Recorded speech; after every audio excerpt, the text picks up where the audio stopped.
Daniel Moore woke up at exactly 6:30 a.m., the same time he had woken up every weekday for the past 7 years.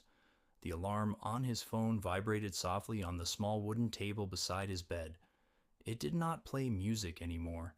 Daniel had turned that feature off a long time ago. Sound felt unnecessary.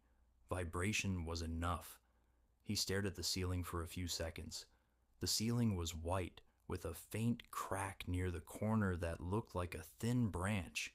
He had noticed that crack 3 years ago. It had not changed since then. Daniel reached for his phone and turned off the alarm. He did not check notifications. There were none that mattered. He placed the phone back carefully, sat up, and put his feet on the cold floor. The floor was always cold in the morning, even in summer. He stood up and walked to the bathroom. The bathroom was small: a mirror, a sink, a toilet, and a shower. Everything was clean but old. Daniel brushed his teeth for exactly 2 minutes. He did not count in his head anymore. His body already knew when 2 minutes had passed. He rinsed his mouth, wiped his face with a towel, and looked at himself in the mirror. The man in the mirror looked tired but normal. Brown hair, slightly messy. Same face as yesterday. Same face as last year.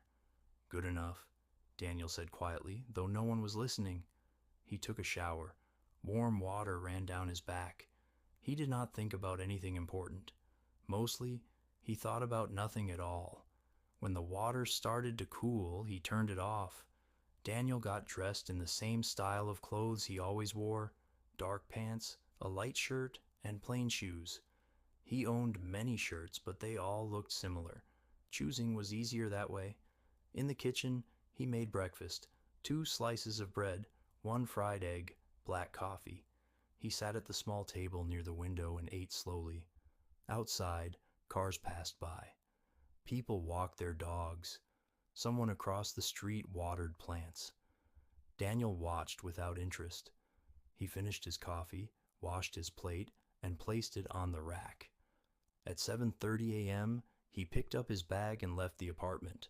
The hallway smelled like cleaning liquid. The elevator was slow. It always stopped at the 3rd floor, even when no one entered. Daniel did not question it anymore. Outside, the air was cool. He walked to the bus stop, standing in the same spot he always stood. The bus arrived at 7:42 a.m., 2 minutes late. Daniel did not mind. He sat by the window. The ride took 40 minutes. Buildings passed by. Traffic lights changed colors. Nothing unusual happened. At 8:30 a.m., Daniel reached the office. The building was tall and gray. Inside, the lights were bright. He greeted the security guard with a nod. The guard nodded back. No words were exchanged. Daniel reached his desk, turned on his computer, and sat down. Emails, reports, numbers, files. Time moved slowly, just as it always did.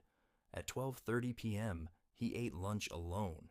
Rice, vegetables, water. He returned to work at 1 p.m. At 5 p.m., he shut down his computer. Another ordinary day was almost complete, and tomorrow would be